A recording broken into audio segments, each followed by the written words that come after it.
This is Passau, got the Inn River, and this is close to the place where the Inn and the Danube join.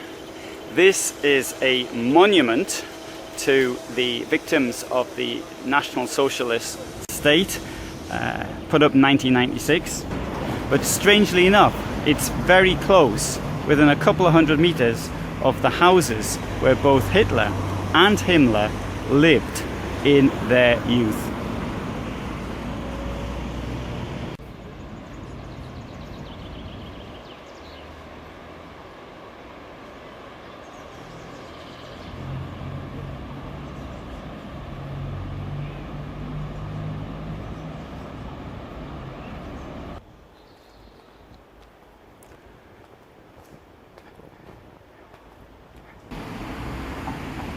In the year 1893, the Hitlers came to this house here and they had an apartment in it.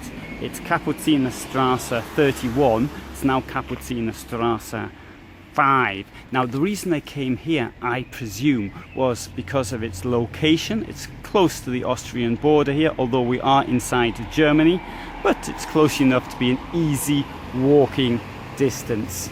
10-15 minutes, something like that. At the same time, it's relatively close to the centre, as you can tell from over there, and the river Inn is just behind it, so we'll go down there now.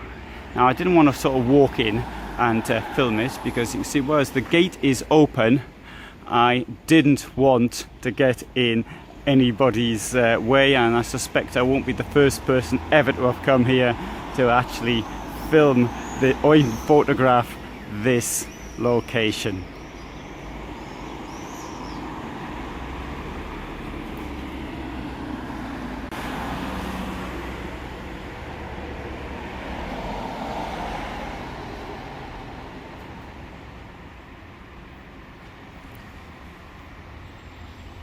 This is the River Inn, and just beyond where you see it disappear is where it joins the Danube to make one of Europe's great rivers.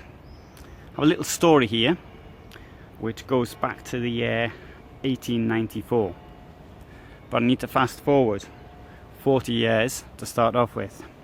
Then a priest called Johann Nepomuk Kühlberger told a younger priest called Max Tremmel that in January 1894 he had pulled a 4-year-old child out of the water, saving his life, and that child was Hitler. Hitler's house stands directly behind me, a couple of hundred meters. Now, Hitler used to bore people with stories of constantly telling the same stories about his tough childhood and in what he termed the days of struggle, the 1920s. But he never once actually mentioned this incident, which sounds to be the sort of incident he would have talked about. Now, Max Tremmel actually told other people about this story. Max Tremmel became quite famous as an organist, and he died in 1980. Johann Kühlberger, he built the largest cathedral organ in the world from 1924 to 1928 here in Passau.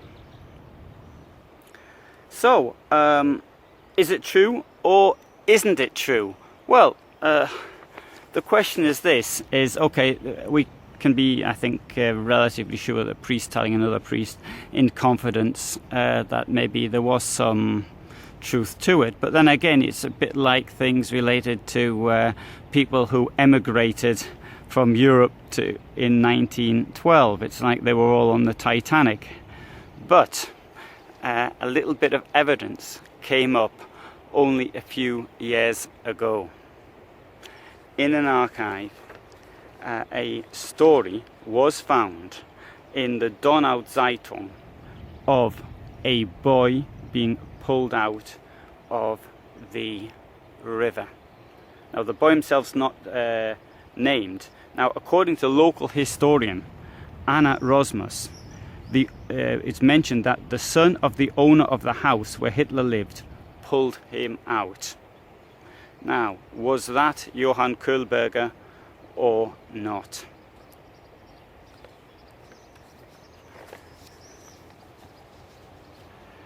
Now, the inn is today, apparently, it's slower moving than it was then. But this happened in January, and so the water would have been freezing coming down from the mountains. And today, because of dams and straightening and this type of thing, sort of it changes the way the river moves. But even so, you can see the river's moving pretty fast today. And this is June. So, is that a true story or not? I tend to think it could be true. Now, the point here being is that if he hadn't pulled him out, what might have happened in the world? He pulled out of the river a very person who was to become very, very evil. That is a great what if of history. Now, we know that Hitler's mother, Clara, used to really mollycoddle him. So therefore, would she have allowed him to play down here? Their house is just behind these houses here. Would they have allowed him to go down the rivers? Hitler did say, he did tell him how he used to play things like cops and robbers and cowboys and Indians and this type of thing around here. Although again, he was only 4 at the time. His 5th birthday was 3 months off when this incident took place. Well, what do you think? True or false? On the 10th of April 1934, the local authorities in Passau renamed this street to Clara Hitler Strasse in honour of Hitler's mother, who had of course died. However, on the 12th of April 1938, the eastern part of the street was renamed General Alfred Knaus Strasse. Now, who was General Knaus? He had been an Austrian. He was born on the Adriatic coast around 1872, I think it was. And he, during the First World War, he fought in Serbia, in Italy, on the Russian front, and he went back to Italy. So he got around a bit. Now, in April 1938, he was still alive, and that very same month, just following the annexation of Austria, which has happened in March of 1938, he was given the right to become a German general, wear the uniform of a German general. Of course, by then he was 76 years old, so he was no longer on active service. And on the 1st of April 1938, he became a member of the Reichstag in Berlin. Although he didn't get much time to enjoy this position, because he died on the 29th of September 1938. Now, one thing I do find rather curious though is that a street which was named Clara Hitler Strasse should have part of its street length taken away and then named after this General Knaus. It's a bit odd. I wonder what Hitler thought of it. If anybody knows anything more about that, I'd be rather curious to learn more. I did try to find out, but I couldn't. But then again, perhaps I didn't spend enough time on it.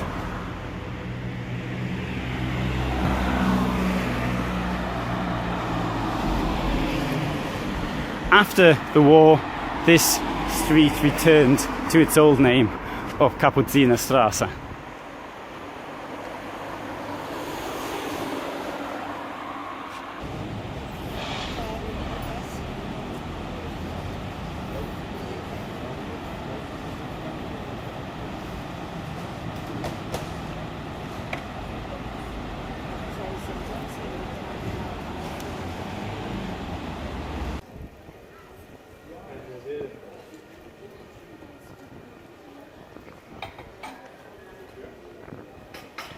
sometime in the year 1894, the Hitlers moved to an apartment in this building here, Theresienstrasse 22, and they stayed there for around 4 years before moving to Linz in 1898. And you can see that house in another video I did.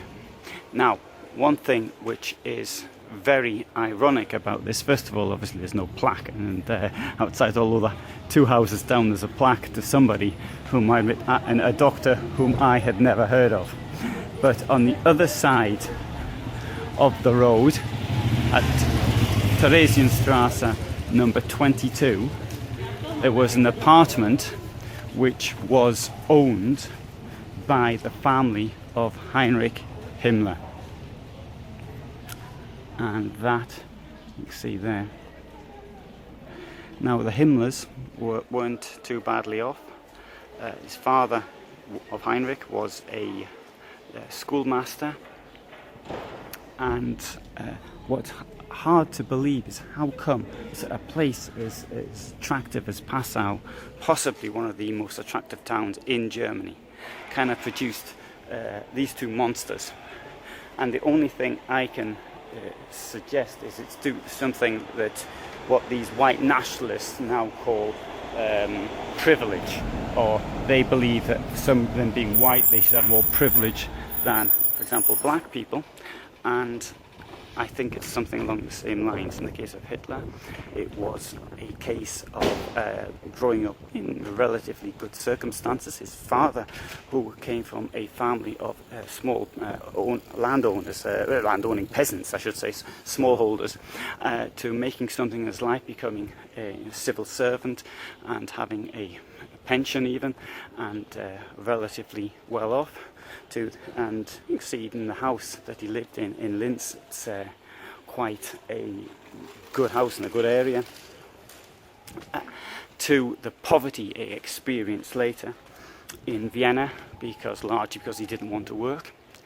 And also in the case of Himmler, I think from these surroundings in the centre of Passau to the conditions that existed post-World War I in Germany, I think it was that, to a certain extent, that made them into the monsters that they eventually became. Same time though, I would also like to point one other thing out. It's the closest of the cathedral, which is a couple hundred metres from where I am right now, and I would question both of them as churchgoers. How much of an effect did the Roman Catholic Church also have on them?